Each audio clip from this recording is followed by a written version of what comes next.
Welcome to my YouTube channel Sapna classes. इस वीडियो में हम फेब्रवरी रेवोल्यूशन 1848 को पढ़ेंगे। फेब्रवरी रेवोल्यूशन 1848 फरवरी 1848 में जब पेरिस में अचानक विद्रोह हुआ तो फ्रांस के राजा लुई फिलिप को गद्दी छोड़कर देश छोड़ना पड़ा। देशभक्ति दिखाने के लिए फ्रेंच में इस्तेमाल होने वाले नारे वीवे डे ला रिफॉर्म लगाते हुए भीड़ सैनिकों की लाइनों में घुस गई और महलों और असेंबली की इमारतों में घुस गई। विपक्ष फ्रांसीसी क्रांतिकारी कवि लामार्टिन के पीछे इकट्ठा हो गया। लुई ब्लैंक भी इसमें शामिल हो गए।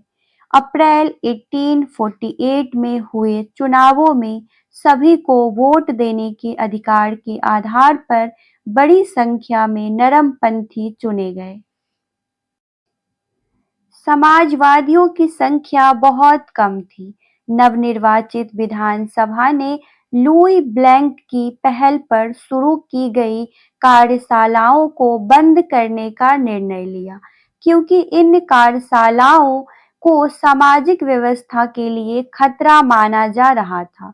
श्रमिकों ने इसका विरोध किया और सरकारी दमन का डटकर सामना किया। 24 से 26 जून के बीच हजारों लोग मारे गए और 11,000 क्रांतिकारियों को कैद या निर्वासित कर दिया गया। इस काल को रक्त रंजित जून के दिनों के रूप में जाना जाने लगा। संविधान सभा ने एक नया संविधान तैयार किया जिसके आधार पर चुनाव हुए। नेपोलियन बोनापार्ट के भतीजे लुई नेपोलियन दिसंबर 1848 में राष्ट्रपति चुने गए। कुछ ही समय बाद जनवरी 1852 में उन्होंने जनमत संग्रह कराकर स्वयं को सम्राट घोषित कर दिया। उन्होंने नेपोलियन तृतीय की उपाधि धारण की। वर्ष 1848 राष्ट्रवाद की एक उल्लेखनीय विजय वर्ष था। यूरोप के निर्णायक और राष्ट्रवाद के शत्रु मेटरनिच को भेष बदलकर वियना छोड़ने के लिए मजबूर होना पड़ा। हंगरी और बोहेमिया दोनों ने राष्ट्रीय स्वतंत्रता की घोषणा की। मिलान ने ऑस्ट्रियाई लोगों को निष्कासित कर दिया। वेनिस एक स्वतंत्र गणराज्य बन गया।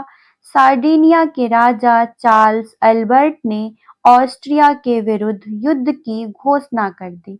निरंकुशता कुछ समय के लिए समाप्त होती प्रतीत हुई, लेकिन ऐसा नहीं हुआ।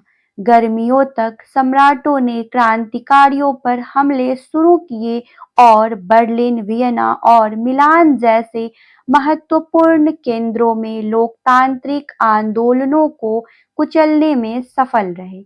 एक वर्ष के भीतर पूरे महाद्वीप में प्रतिक्रांति विजय हो गई।